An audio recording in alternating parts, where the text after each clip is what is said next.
Immortal John Hancock here today, and I would like to talk about, finally, Game Boy. I love Game Boy. I love playing Game Boy games. I love collecting Game Boy games. And unfortunately, a lot of the same Game Boy games get a lot of the attention because they're awesome. You know, you got your Metroid 2, you got your Zelda, you got your Super Mario Land.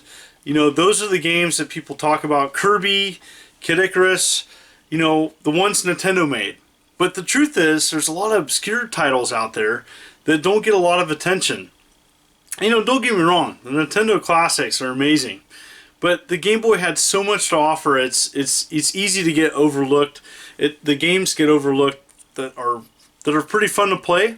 And so today I thought I'd pull 5 games out of my collection. I just opened up a shoebox and started playing some games, and I thought, oh, this is pretty interesting. Let's talk about that. So here we go. So here it is. Here's the actual physical carts of the ones that I'm going to show today in emulator, but I wanted to show the actual physical carts because I think sometimes when people show gameplay, they don't have the physical carts, and these are carts that I've picked up along the way.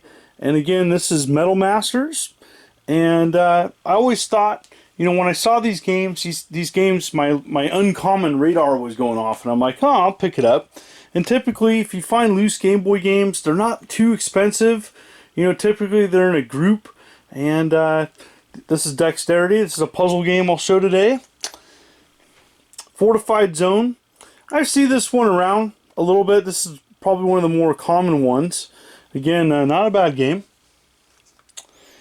Choplifter 2. I actually got this one in Canada this last year at the Vancouver Retro Gaming Expo.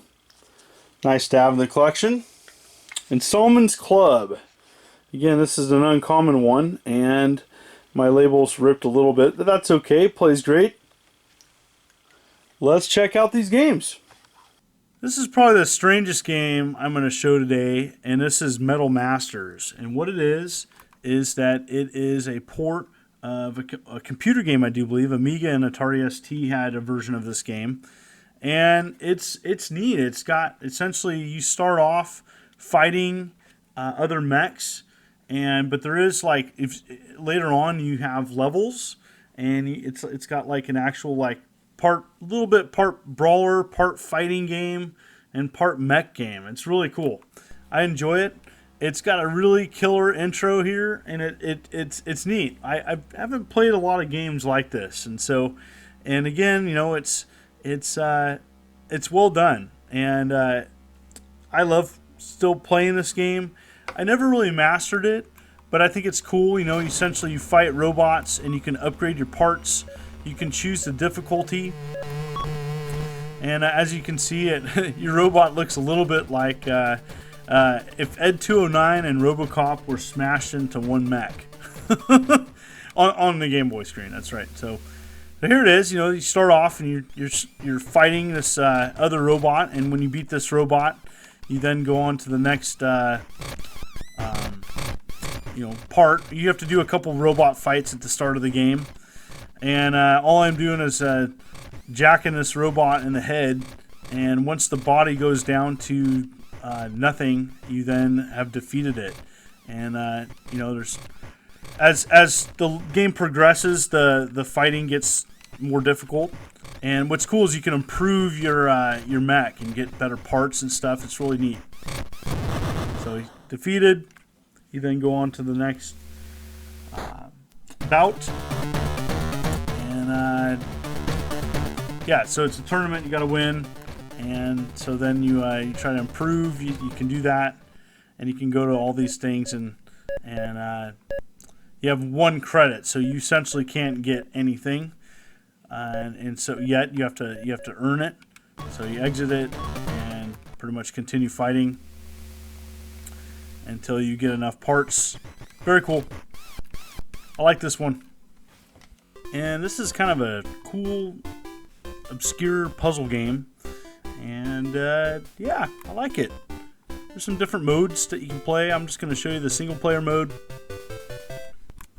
And what I like about this game is just a little bit different. You have to essentially flip tiles, and it's got a simple premise, and it's not as easy as you think. It starts off pretty easy, and it gets a lot harder. You can, by holding down B, you can then grab an enemy and throw it into the other one, and you do have a time limit to flip over all the tiles. A lot of strategy here, a lot of strategy, and I really just enjoy this game for its simplicity. It emulates well, just want to say that. You know, again, I'm capturing this footage on the Ouya, and yeah, definitely enjoy this this type of game. These are the type of games I think that made the Game Boy famous, and this is a game that doesn't get a lot of attention. All right, here we go. This is kind of an obscure action puzzle game called Fortified Zone. And you know what? I like this game just because it's a little bit different. It kind of takes a combination of some other more known games and smashes them in together. It's got a little part, you know, Zelda Dungeon, part Metal Gear, and part, like, I don't know, Heavy Barrel. And it takes those types of games and makes something different. And again, you know, this is another, I would say, obscure release. And yeah, I like it. It's got some good graphics for, especially for a Game Boy game. Again, it's something I enjoyed playing. You have two characters. One, if you play the guy, he's beefier. He can hold two weapons, and you know, again, there's a lot of strategy with this game. If you press select, you then go to change, and you can be the girl. She is more nimble and can jump over spikes and traps. And she's doesn't really strong though, so you definitely have to be careful with her. And yeah, pretty cool. So you just go around this maze-like level. So yeah, there's a lot of strategy where you have to go around and determine who to use, and you know what's the best way to get through an obstacle or a level. I like the overhead map. You know, again, this game isn't perfect. You know, sometimes when you play an older game, you have to remember that, you know, there's sometimes mechanics about the gameplay that, you know, are kind of not the best or haven't really evolved over time or aged well. But, you know, this is classic Game Boy to me. I think it captured a lot of what made the Game Boy great. Large sprites, you know, this is something, you know, playing on the go, especially with the original Game Boy screen was kind of blurry, but you know, again, I really like this. I think that it's got some cool mechanics to it. Check it out. Here we go. An often overlooked sequel, Choplifter 2. It's essentially Choplifter for the Game Boy, and with some added features. And I really like this. It plays well. Again, the title screen looks messed up on the capture, but you know, when you emulate this on the screen, it's fine. It's got like kind of like a flickering title screen. Anyways, yeah, this is Choplifter, and you know, kind of simple premise. You know, you're saving POWs from the enemy, and pretty cool. And you know, it's got some nice animation, good graphics, and I like it.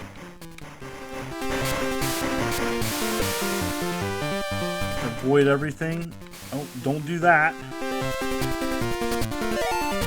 So have to save the hostages. What I like about the Game Boy version is the animation. You know, though it lacks color, it is still just as fun to play, and it's got some great animation. And I just love that the Game Boy had so many great ports or sequels to home console games, and it had its own spin on things. You know, this one looks like you could pick up additional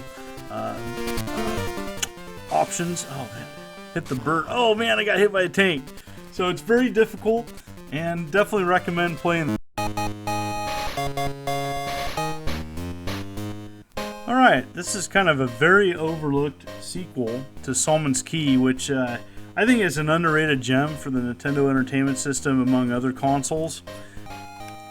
And it's good, and it plays, there's 50 levels. Each level has, well, there's 50 rooms, I guess. Each level has 10 parts in it, and it plays just like Solomon's Key, and it's really cool. You can choose the level, really neat. And so yeah, I'm just going to show you room 1. Hard game, but again, this is just what I feel made the Game Boy excellent. It just had all these, awesome adaptations, or its own versions of classic Nintendo, and I just love that. I love that it had its, especially this game too. It plays well. It's gorgeous, and there's a lot of hidden secrets. It's try to find all the fairies in each level, and it's cool. Really like that. And again, this is a game. This is a thinking game, and it's hard. It's definitely hard, and it's something you can't just play through once. You have to, create stones and break them everywhere. And there's a strategy for each level to be beaten. And you can just clear a level, or you can master a level. And that's what I like about this game, is that it encourages replayability, and it's got really good graphics. This is probably, of all the kind of the obscure games that I'm showing today, this is probably my favorite. I did play a lot of Solomon's Key as a kid. I got really far into it. I never fully mastered it, but again, so you see, I grabbed a fairy, and there's just hidden stuff everywhere, and it's part of the fun is to play a level over and over again to master it. Really enjoy a game like this. Highly recommend this one. Well, that's what I wanted to talk about for Game Boy today, and I look forward to doing some more Game Boy stuff in the future. And what did you think? Is there a game that I showed today? Does that take you back to something you played? What games do you recommend that often get overlooked for Game Boy? I'd love to hear from you. Please comment below. Please subscribe. It helps me out so much. And as I march towards 50,000 subs, I'm getting there. And little by little, I still am enjoying doing 3 videos a week. One on Tuesdays, Thursdays, and Sundays. Typically uploading in the morning at 8 o'clock Pacific Daylight Time. Thank you so much to people around the world for continuing to watch this channel. And I'm having fun. This is the Immortal John Hancock. You take care.